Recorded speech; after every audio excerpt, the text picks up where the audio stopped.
Uma fuga cheia de ação. Um ladrão pula do carro em movimento que bate em alta velocidade e consegue escapar da perseguição de guardas municipais. A semana começa com a pressão no sistema de saúde por causa da Covid. A taxa de ocupação passa de 90% nos hospitais estaduais. E mais de 100 novas vagas devem começar a funcionar nesta semana. A Secretaria de Saúde alerta para um calendário falso de vacinação na internet para quem tem mais de 60 anos. Enquanto isso, Anápolis vacina mais de 700 idosos nas casas e por drive-thru. E começa a colheita de soja no Sudoeste. A previsão é de que esta seja a maior safra da história. Então vem, gente, que o Jornal Anhanguera já está começando.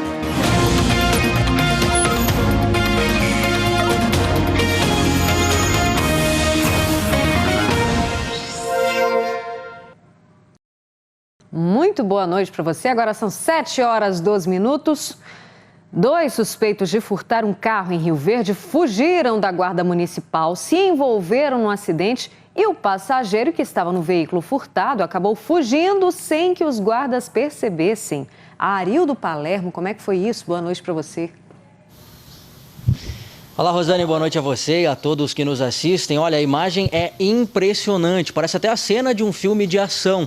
Um carro está em fuga da Guarda Civil Municipal quando o passageiro, como você citou, consegue pular do carro em movimento e sair caminhando como se nada tivesse acontecido. E claro que esse comportamento confundiu os agentes da Guarda Civil Municipal, né, que estavam ali passando pelo local, estavam nessa perseguição quando avistaram um pedestre caminhando ali como se estivesse acompanhando essa situação ali da calçada. Realmente essa manobra que ele fez para sair do carro, né, que chamou a atenção, nós tivemos acesso às imagens dessa câmera de monitoramento. A GCM estava, né, em um patrulhamento pela região norte aqui de Rio Verde, no bairro Popular, quando avistou esse carro parecido com um veículo que tinha sido furtado horas antes. Então começou essa perseguição. Na hora de fazer a abordagem, né, depois que esse carro se chocou contra esse muro que a gente está vendo nas imagens, os agentes chegaram até o carro e encontraram apenas o motorista. O passageiro realmente conseguiu fugir, ele ainda não foi encontrado, segue sendo aí procurado, né, pela polícia aqui de Rio Verde, mas conseguiu sair dessa situação com essa manobra aí que nós vimos, né? Realmente pulou do carro, saiu caminhando como se nada tivesse acontecido. Impressionante, né, Rosane? Você no estúdio. Muito espertinho ele, para falar a verdade. Obrigada, Arildo, pelas informações. A Polícia Civil de Novo Gama começou a investigar o roubo a uma casa que terminou com a morte de um homem. O Marcos Moreira está ao vivo, tem as informações para a gente. Marcos, a polícia já tem pistas desses suspeitos ou não? Como é que tá? Boa noite.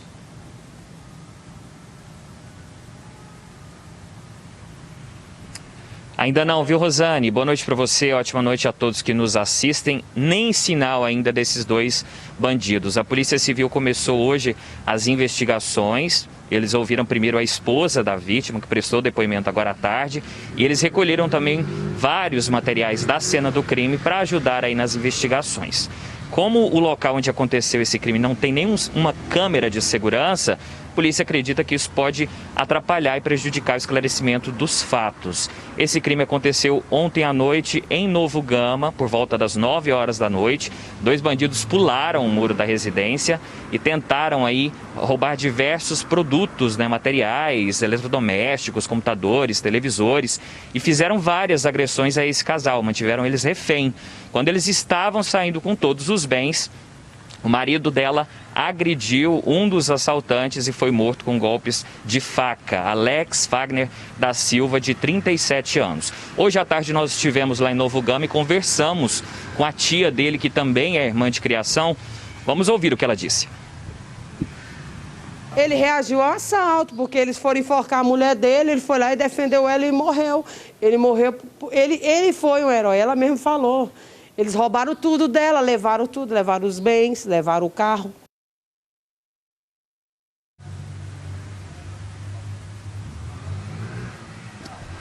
Olha, Rosane, segundo a Polícia Civil, eles acreditam que por todo o contexto que aconteceram as coisas no crime, por enquanto a hipótese é que o crime seja tratado como latrocínio, né, que é o roubo seguido de morte. Tá certo, obrigada, Marcos, pelas informações. Olha, apesar da chuva que tem caído nesses últimos dias, a conta de energia não deve ficar mais barata nesse mês não, viu?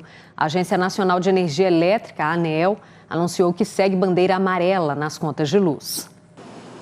Freezer, geladeira, resfriador. Imagina só o valor da conta de energia deste comércio que trabalha basicamente com frios e congelados.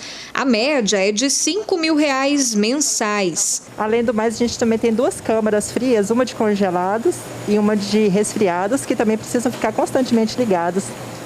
24 horas, não pode de maneira alguma ele ter sido desligado. E se desligar, nós temos prejuízo. E nos últimos meses, além da cobrança pelo que foi consumido, tem ainda a cobrança de taxa extra. Só o adicional da bandeira amarela, que estava valendo em janeiro, R$ 55,19. Em fevereiro, vai continuar valendo a bandeira tarifária amarela, que significa que o consumidor vai pagar R$ 1,34 a mais por cada 100 kWh consumidos. A justificativa da ANEEL é de que, apesar de estarmos em um período chuvoso, os reservatórios das hidrelétricas estão se recuperando de forma lenta.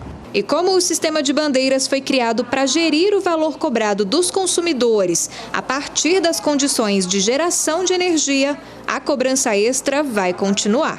Infelizmente, vai acabar sendo repassado. Uma pequena taxa acaba sendo repassada, porque o gasto maior da energia, com certeza, acaba impactando um pouquinho sobre a produção também nos produtos. Complicado, né? Olha, lote baldio, cheio de lixo ou mato, vai dar multa em Catalão. A prefeitura estima que 6.000 lotes estão nessa situação lá na cidade. Uma medida divulgada hoje obriga esses donos a limparem os lotes nos próximos 15 dias. Se isso não for feito, a Secretaria de Infraestrutura vai limpar, mas a conta vai para o dono do terreno. O valor da limpeza e uma multa virão no carnê do IPTU. A multa é de acordo com o tamanho do lote, R$ 2,68 por metro quadrado. A prefeitura disse que tomou essa decisão para evitar a proliferação do mosquito transmissor da dengue e da chikungunya. Agora, gente, em pleno século XXI, mais de 30 pessoas que trabalhavam em condições semelhantes à escravidão foram resgatadas nesse fim de semana em Goiás. Um desses casos foi em Rio Verde, com um idoso que trabalhava em uma fazenda. Arildo Palermo conta pra gente em que condições que estava esse idoso, hein? Condições bem precárias, viu, Rosane? Esse idoso, ele bebia água de uma mina, não tinha acesso à água potável, dormia em uma cama de madeira e um colchão surrado e não recebia salário em troca dos serviços que prestava lá nessa fazenda. Ele tem 66 anos e há pelo menos 15 estava vivendo nessas condições. Nós ouvimos o procurador do Ministério Público do Trabalho, Tiago Cabral, sobre como foi feito esse resgate. Vamos ver agora um trecho. Eram degradantes, não havia para ele água potável, não havia condições de alojamento, estavam totalmente precários. Por 15 anos, esse cidadão brasileiro ficou dentro desse casebre, prestando serviço para os donos da fazenda, a troco de moradia. Isto não é permitido pela norma trabalhista.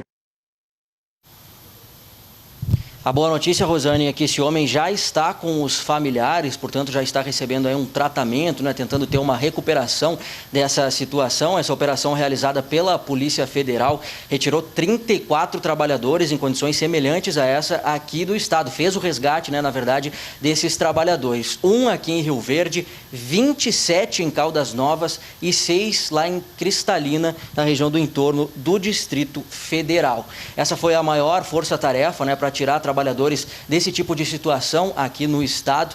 E é triste, né, Rosane, como você falou, século XXI, 2021, a gente falando de trabalhadores em condições semelhantes à escravidão. Inaceitável, né? Como você no estúdio. Não era nem para isso estar acontecendo, Arildo, isso é um absurdo. Obrigada pelas informações. Olha, nós tentamos localizar o proprietário da fazenda de Rio Verde, mas ainda não conseguimos. Sobre a situação de Cristalina, os responsáveis não foram identificados. E a Polícia Civil de Valparaíso ainda procura pelo homem suspeito de ter agredido um cachorro com a barra de chave de fenda quente. Marcos Moreira está ao vivo em Lusiânia. Marcos, e aí, alguma pista desse suspeito?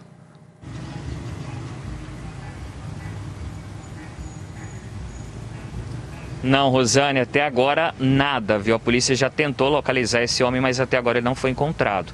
A polícia ficou sabendo aí desse caso por meio de uma denúncia e depois também de ter recebido o vídeo que já estava circulando pelas redes sociais. Essas imagens mostram o homem esquentando uma chave de fenda na boca do fogão, depois ele encosta esse material quente no pelo do animalzinho. Essas imagens foram postadas por ele nas redes sociais, pelo próprio agressor. A polícia então foi até a casa desse homem, chegando lá encontrou só o irmão dele, que disse que ele havia se mudado e que o cachorro era da ex-namorada dele. Segundo a Polícia Civil, a intenção desse agressor ao ferir o animal aí era atingir a ex-namorada, já que a ex-namorada era a dona do animal. Por isso, agora ele vai responder, quando for encontrado, por violência doméstica, já que a intenção também era agredir a ex-namorada. Triste isso, né, Rosane?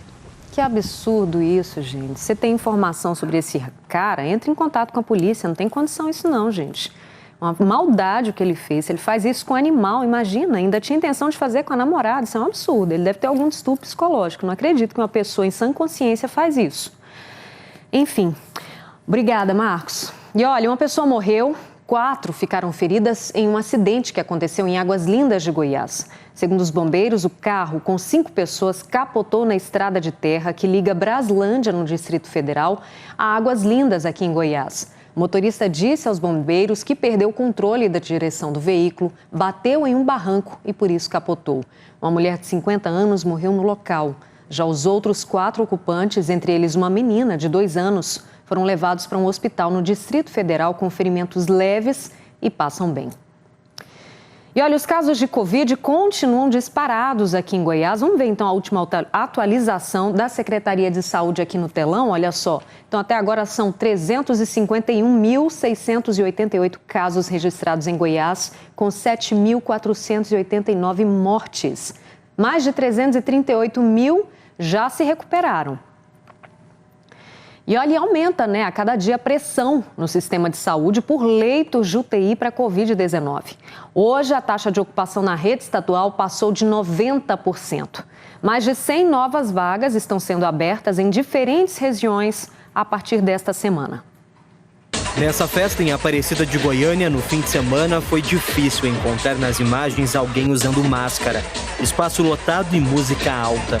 O descuido aconteceu em um momento de alta nas taxas de ocupação das UTIs. Nos hospitais estaduais, ao meio-dia desta segunda-feira, 92% dos leitos tinham pacientes. Apenas 19 vagas estavam disponíveis. O número de doentes que precisam de tratamento intensivo vem crescendo também na rede municipal de Goiânia. A taxa, que em novembro era de 3,5% de positividade nos testes, já está numa média de 11,5%. Inclusive, há 2 semanas atrás, nós batemos um recorde de 14%, ou seja, isso mostra o quanto o vírus está circulando. Além da taxa de ocupação de leitos estar sempre na casa de 60% ou mais. Chegamos a ter 76% dos leitos de UTI ocupados e já foram abertos mais 30 leitos desde o início de janeiro para cá. Para evitar a superlotação dos hospitais, o governo do estado firmou uma parceria com o governo federal e prefeituras para abrir mais de 100 vagas. Algumas começam a funcionar esta semana. A partir de hoje, como as contratações foram autorizadas, eles já estarão, sem dúvida alguma, já em condições de nós podermos receber os pacientes. Nós não podemos deixar com que os leitos fiquem ocupados 100% no interior.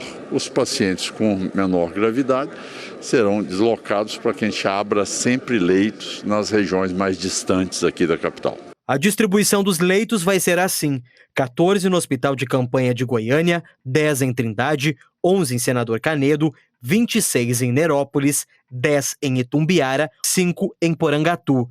Se forem necessárias novas vagas, vão ser abertos mais 30 leitos no HDT, 20 em Itumbiara e 20 em Jataí. É muito importante essa distribuição, porque às vezes o paciente está muito longe, então é muito interessante que tenha um leito capacitado mais perto dele, ao invés de centralizar tudo na capital. Se é suficiente ou não, nós vamos saber de acordo com a ocupação desses leitos e, pelo contrário, aí é que não se pode relaxar mesmo. Senador Canedo vai oferecer as vagas nesse hospital privado que tem convênio com o SUS. Estamos, na verdade, organizando aqui, tramitando documentação para que esses leitos possam ser abertos o mais rápido possível. E a regulação desses leitos será estadual. Então, isso é importante porque abre a possibilidade de atendimento não apenas para os pacientes de Senador Canedo. Em Trindade, os casos de Covid-19 dobraram de dezembro para janeiro. Foram de 185 para 377. A prefeitura decidiu reabrir o hospital de campanha. Nós percebemos realmente um acréscimo, muito grande, um crescimento grande das pessoas infectadas. A viabilização já está sendo feita essa semana e na próxima semana ele já estará em funcionamento. Nem sempre conseguir uma vaga de UTI significa que a pessoa vai se recuperar da doença, seja pela demora em procurar por atendimento médico ou pelo avanço rápido da Covid-19. Pesquisadores brasileiros fizeram um estudo que mostra que mesmo com todo o tratamento intensivo, a taxa de letalidade é alta. Por isso que a melhor forma de combater a pandemia é mantendo os cuidados para evitar a contaminação. Não se combate pandemia com leito hospitalar. O leito hospitalar ele é acessório do processo. Ele é importante, ele precisa para as pessoas que adoecerem e necessitarem de UTI terem o seu atendimento. A gente combate pandemia diminuindo ao contágio. É uma doença grave, é uma doença ainda nova, com protocolos ainda em processo de desenvolvimento e com uma letalidade bastante alta. Agora há pouco, o governador Ronaldo Caiado anunciou a abertura ainda de mais 10 leitos em Lusiânia, no entorno de Brasília. E Anápolis segue vacinando os idosos acima de 85 anos em casa, depois da ação do final de semana que vacinou mais de 700 idosos. O repórter Eduardo Idaló tem mais informações ao vivo para a gente, né, Eduardo? Boa noite para você.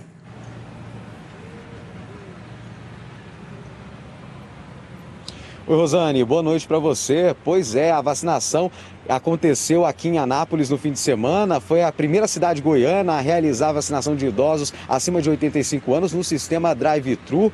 731 idosos receberam a primeira dose da vacina Coronavac. Essa ação ela não se estende durante a semana, mas a Secretaria Municipal de Saúde aqui de Anápolis já sinalizou que se houver doses suficientes, essa ação vai voltar a acontecer nos próximos fins de semana. E hoje deu continuidade, à campanha de vacinação na Casa dos Idosos. 12 equipes da Secretaria estão percorrendo a cidade para fazer essa vacinação. Até agora, 4.231 pessoas entre profissionais de saúde e idosos aqui de Anápolis já receberam a primeira dose da vacina. Agora vamos falar de Jaraguá, cidade no Vale do São Patrício, onde igrejas católicas e evangélicas suspenderam as celebrações e os cultos presenciais por conta dessa segunda onda da pandemia. O pessoal por lá está com medo do crescimento do número de casos. Só em janeiro foram 316 novos casos e até agora 36 mortes registradas. Uma das igrejas mais tradicionais, a da Nossa Senhora da Penha, a partir de agora só tem missa transmitida pela internet por tempo indeterminado. E antes da gente terminar, vamos falar de uma fake news que está rolando aí nas redes sociais. É um cronograma, um suposto cronograma da Secretaria de Estado da Saúde com uma lista, de um cronograma para vacinação de idosos acima de 60 anos. Essa informação já foi desmentida pela Secretaria de Estado da Saúde. Portanto, vamos tomar cuidado, vamos checar a informação que a gente vê aí nas redes sociais e não vamos repassar esse tipo de fake news, tá certo? Essa notícia, então, é falsa. Rosane, volto com você. Tá certo. Obrigada, Eduardo. E teve alta hoje o 6º paciente vindo de Manaus e que estava no Hospital Municipal de Aparecida. Mário Ney Lima, de 50 anos de idade, ficou 14 dias internado no HMAP. 5 deles na UTI. Teve despedida da equipe com aplausos e agradecimentos emocionados. Mário faz parte do grupo de 14 pessoas que foram transferidas de Manaus para Goiânia no dia 18 de janeiro por causa do colapso na rede hospitalar em Manaus. Vítimas de acidente de trânsito agora vão poder solicitar o seguro DPVAT por um aplicativo lançado pela Caixa Econômica Federal. Quem tem todos os detalhes para a gente é o Bruno Dourado. Bruno, explica para a gente como é que faz para baixar, para dar entrada nisso aí. Como é que ficou? Boa noite.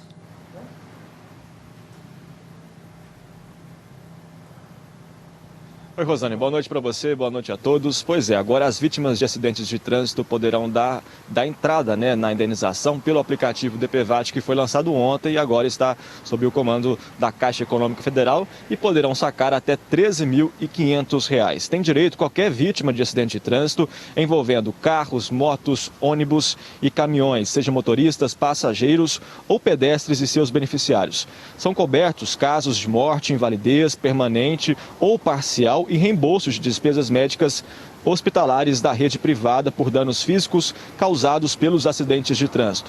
Vamos então ao valor dessas indenizações. Olha só, R$ 13.500 em caso de morte, até R$ 13.500 em caso de invalidez permanente, variando conforme a lesão da vítima. 100% para total, 75% para perdas de repercussão intensa, 50% para de média repercussão e 25% para as de leve repercussão, até R$ 2.700, considerando então os valores gastos pela vítima em seus tratamentos. Essa indenização são pagas independentemente da apuração dos culpados e também do reconhecimento de veículos. Rosane, volto com você. Qualquer nova informação, só acessar o g1.com.br/Goiás.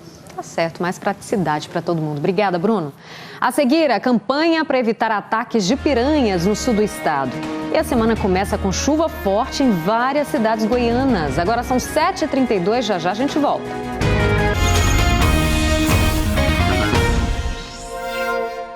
(7h34), o Jornal Anhanguera de volta. No sul do estado, os ataques de piranhas estão assustando frequentadores de lagos como o Corumbá, em Caldas Novas, e o Lago das Brisas, também em Buriti Alegre. Várias pessoas já foram mordidas por piranhas, um peixe conhecido por ter dentes bem afiados. Em Caldas, a prefeitura vai começar um trabalho de conscientização, por isso a gente volta a falar com o Bruno Dourado, para você explicar para a gente, Bruno, como é que vai ser esse trabalho aí de conscientização da população?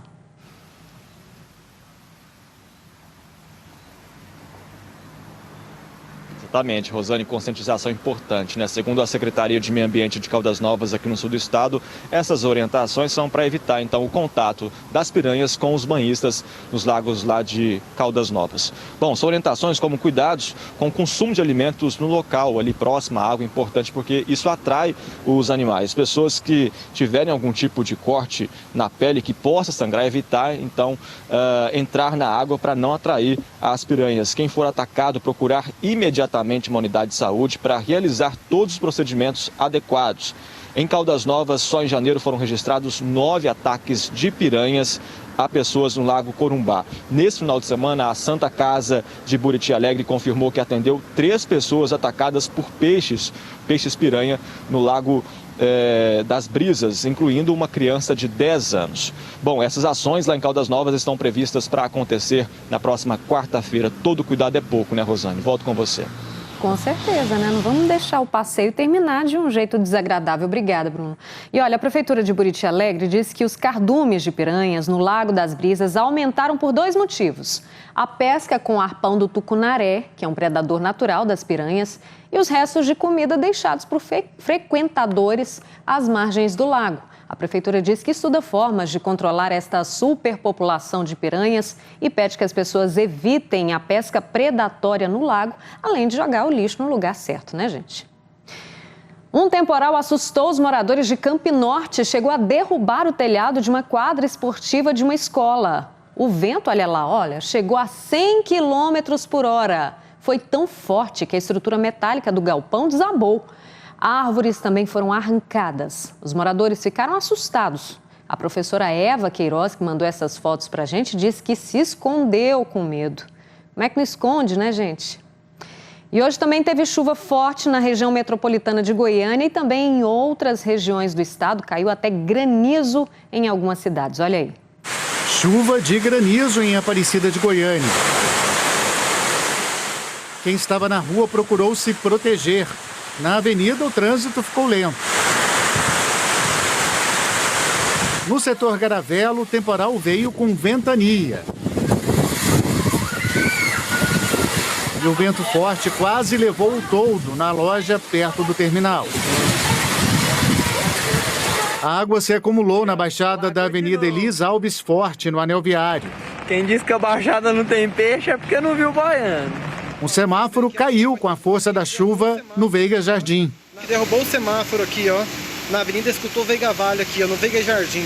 Em Senador Canedo, mais granizo. O tanto de pedra de gelo caindo. Chuva com muito vento também em Pires do Rio. Carrinho do supermercado, no meio da rua. Em Guapó, o quintal dessa casa ficou alagado. Na capital, essa rua do Jardim Ipanema inundou e a água invadiu uma casa. Chegou a entrar aqui na minha casa. Começou a colheita de soja em Goiás com expectativa de ser a maior da história.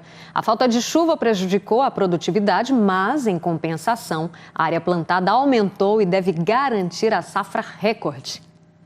Colheitadeiras, caminhões, o clima de colheita já toma conta de algumas lavouras goianas. A expectativa da Conab é que o estado produza 13.430.000 toneladas de soja na safra 2020-2021. Aumento de 2% em relação à safra passada.